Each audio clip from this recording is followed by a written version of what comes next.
안녕하세요. 두 번째 파트를 진행하는 가사조사관 김민선입니다. 앞서 첫 번째 파트에서는 입양의 개념과 의미, 입양의 준비 과정에 대해서 살펴보셨을 겁니다. 잘 들으셨나요? 두 번째 파트에서는 입양을 했을 때 부모와 자녀에게 어떠한 법률적 효과가 발생하는지를 살펴보려고 합니다. 특히 미성년자 입양과 친양자 입양의 차이를 알고 법률적 이해를 바탕으로 우리 가정에 맞는 청구를 한 것인지 점검하는 시간이 되시기 바랍니다. 성분 변경, 미성년자 입양, 친양자 입양 중 여러분들은 어떤 청구를 하셨나요? 성분 변경 제도는 자녀의 복리를 위해서 성과 본의 변경을 필요로 할 경우 법원의 허가를 받아 변경할 수 있는 제도입니다.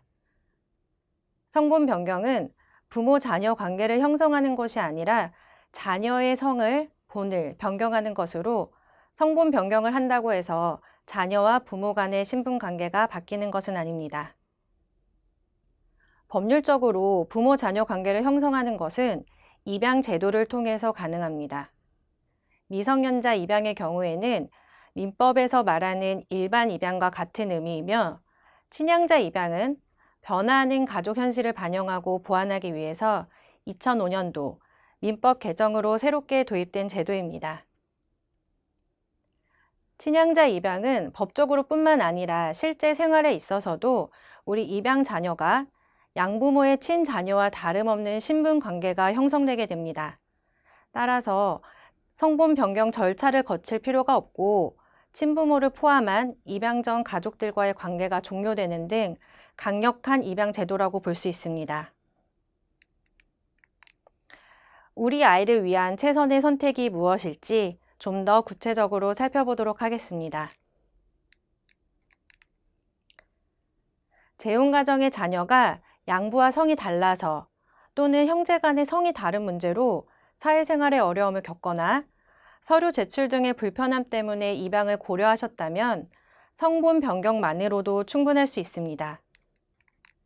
앞서 설명드린 바와 같이 입양은 부모 자녀 관계를 형성하는 것이기 때문에 입양을 하는 순간 내가 낳은 자녀와 동일하게 부모로서의 의무와 책임이 따른다는 점을 꼭 기억하셔야 합니다.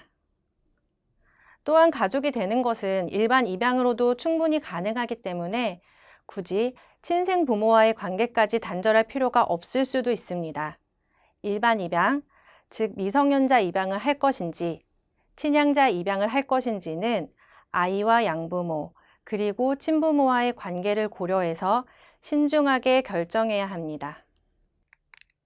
그럼 지금부터는 미성년자 입양에 대해서 좀 더 구체적으로 알아보겠습니다. 미성년자 입양은 19세 미만의 미성년자를 입양하는 것으로 입양한 사람과 아이 사이에 부모 자녀 관계가 형성됩니다. 양부모에게 친권이 부여되고 가족관계등록부상에 양부모가 부모로 기재되며 양부모와 자녀 사이에 부양과 상속관계가 발생합니다. 입양 자녀가 종래의 친족관계도 유지가 되는데요. 예를 들어 입양 자녀가 친부모와도 그리고 양부모와도 상속관계가 유지된다고 볼 수 있습니다. 그렇기 때문에 친부모의 성을 그대로 사용하게 됩니다. 따라서 입양 자녀의 성을 변경할 필요가 있다고 할 경우에는 성분 변경 절차를 통해서 변경할 수 있습니다. 네, 그렇다면 친양자 입양은 어떻게 다를지 이어서 살펴보겠습니다. 친양자 입양의 가장 큰 특징은 친부모와의 친족 관계가 소멸된다는 점입니다.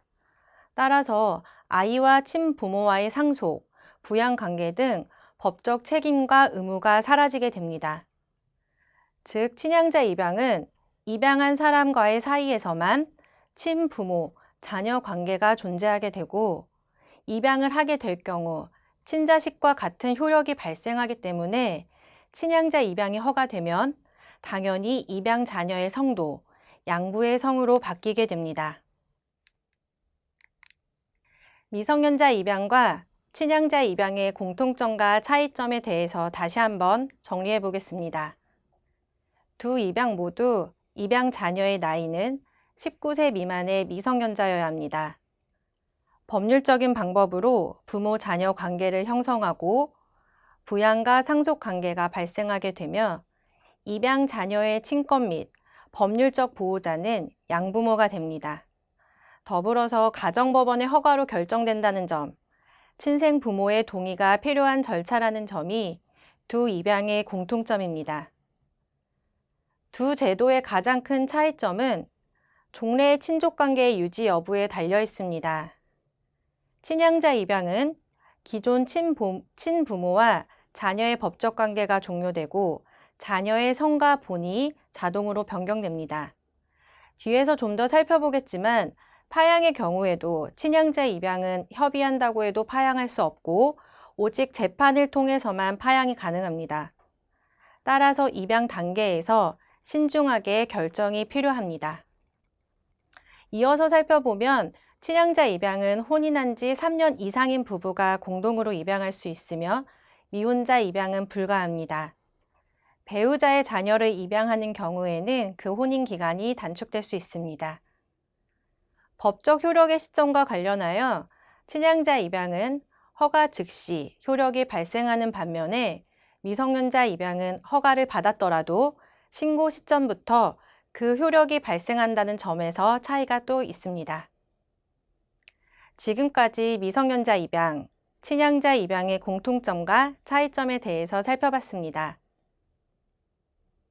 이러한 차이점과 공통점을 명확하게 이해하고 혹시 친양자 입양까지는 신청할 필요가 없다고 확인된다면 청구 취지 변경을 통해서 미성년자 입양 허가 절차로 진행이 가능합니다.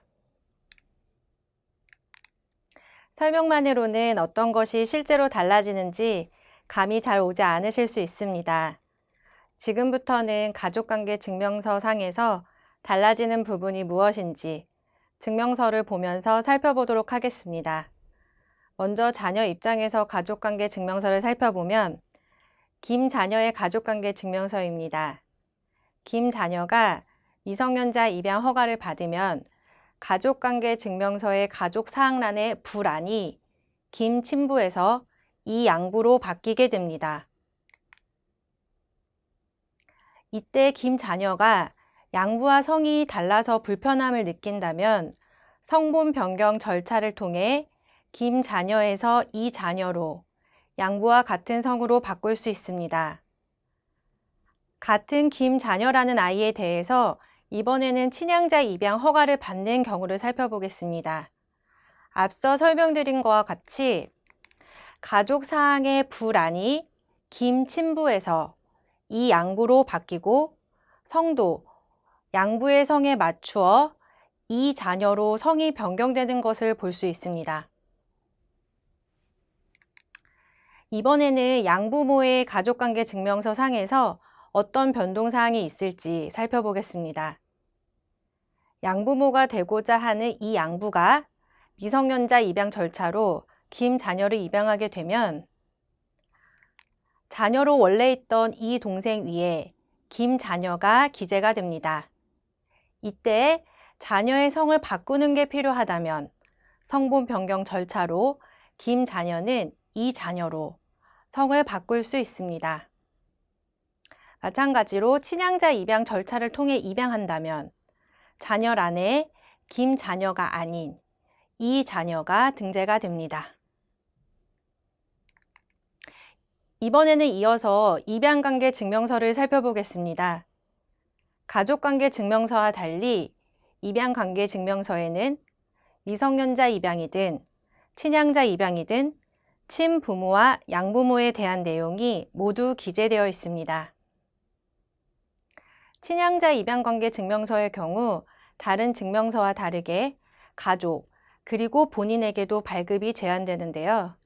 입양 자녀가 성인이 되어야 하고 법률관계 또는 상속관계 등의 사유로 필요한 경우에 제한적으로 발급이 가능합니다. 마지막으로 파양에 대해서 살펴보겠습니다.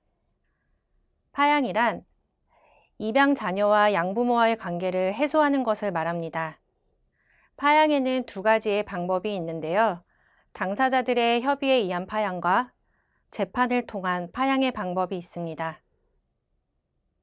미성년자 입양의 경우 협의상 파양이 인정될 수 있지만 친양자 입양의 경우에는 파양 사유를 엄격히 제한하여 재판상 파양만 가능합니다. 이어서 친양자 파양 사유를 살펴보겠습니다. 민법 제908조 5항에 나와 있는 내용인데요. 양부모가 입양 자녀를 학대 또는 유기하거나 입양 자녀의 복리를 현저히 해친 경우, 양부모가 입양 자녀로부터 심히 부당한 대우를 받은 경우, 그 밖에 부모 자녀 관계를 계속하기 어려운 중대한 사유가 있는 경우에 파양 사유가 해당이 됩니다. 입양과 파양에 대한 이해를 돕기 위해 판례 하나를 소개해 보려고 합니다. 재혼 가정에서 배우자의 자녀를 친양자로 입양하고 이혼 소송 과정에서 입양 자녀에 대해 파양을 청구한 내용입니다. 이 사건에 대해 법원에서는 재혼한 부인과 이혼하게 됐으니 친양자로 입양한 재혼 부인의 자녀를 파양해달라는 김 씨의 청구를 기각했습니다. 청구인 김 씨는 입양한 자녀와 정서적 유대감이 충분치 않다는 주장을 했지만 청구인이 주장하는 사정만으로는 민법이 정한 파양 사유에 해당하지 않는다고 판단한 것입니다. 설명드린 바와 같이 법적으로 재혼 부부가 이혼한다고 해서 자연히 입양 관계가 해소되는 게 아닙니다. 특히 친양자 입양 제도는 친족 관계에 중대한 변동을 가져오기 때문에 일반 입양에 비해 인정 요건부터 파양 요건까지 엄격하게 규정돼 있을 뿐만 아니라 친양자의 복리라는 제도의 취지상 그 요건들을 제한적으로 해석할 필요가 있습니다. 미성년자 입양의 경우에도 파양 신청 시 자녀가 미성년일 경우에는 재판을 통해서만 양친자 관계를 해소할 수 있습니다. 지금까지 입양에 대한 법률적인 내용을 살펴봤습니다. 우리 아이를 위해 어떤 청구를 해야 하는지 점검하고 결정이 되셨습니까? 이제 마지막으로 법원에서의 심리 절차가 어떻게 진행되는지 설명해 드리도록 하겠습니다. 미성년자 입양이든 친양자 입양이든 양부모는 반드시 가정법원의 재판을 거쳐 허가를 받아야 합니다. 여러분들이 법원의 입양 절차에 필요한 서류를 제출하면 재판부에서는 이를 접수하고 기록을 검토하게 됩니다. 필요한 경우 보정명령이라는 절차를 통해서 미비된 서류를 추가로 요구할 수 있고 지금과 같이 입양 부모 교육을 이수하도록 합니다. 신문 단계에서 가사조사 절차가 진행될 수 있고 이때 양부모의 범죄 경력 조회, 경제적 능력이나 물리적 양육 환경, 건강 상태 등을 파악하게 됩니다. 특히 재혼 가정일 경우에는 부부의 혼인 관계가 얼마나 안정적인지를 살펴보게 됩니다.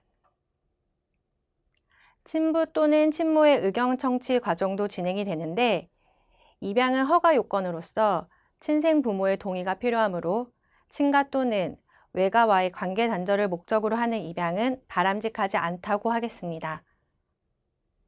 친양자가 될 자녀가 13세 이상인 경우에는 법정 대리인의 동의를 받아 자녀도 입양을 승낙해야 하고 13세 미만인 경우에는 법정 대리인이 이를 가름하여 입양을 승낙해야 합니다. 따라서 자녀에게 알리지 않고 본 절차를 비밀리에 진행하는 것도 바람직하지 않습니다. 친부모와 자녀의 동의나 승낙이 모두 있다고 해도 반드시 가정법원이 입양을 허가하는 것은 아닙니다. 입양의 허가 여부는 신문 결과와 현재 가족관계의 특성, 준비 상태에 따라 달라질 수 있습니다. 가정법원은 양부모가 될 사람, 양자가 될 아이, 친부모, 그리고 그 밖의 친척 등 여러 사람과의 관계와 형편을 두루 살펴보고 입양하는 것이 그 아이의 복리에 적합하다고 인정할 때 입양을 허가하게 됩니다. 그렇게 심리와 조사를 진행하여 입양이 아이의 복리에 적당하지 않다고 판단되는 경우에는 가정법원이 입양을 허가하지 않을 수 있습니다. 자, 이제 우리가 이 강에서 들어야 할 모든 내용을 마쳤습니다. 입양 허가 여부와 관계없이 부모와 자녀 관계는 계속됩니다. 법률적인 문제를 떠나 친부모는 자녀의 뿌리이자 근원입니다. 친부모의 존재를 인정하는 가운데 우리 자녀가 양부모와 친부모, 입양 3자의 조화 속에서 성장하는 것이 자녀에게 최선이라는 점을 기억하시면 좋겠습니다. 지금까지 입양 가정을 위한 자녀 양육 안내 교육 영상을 시청해 주셔서 감사합니다.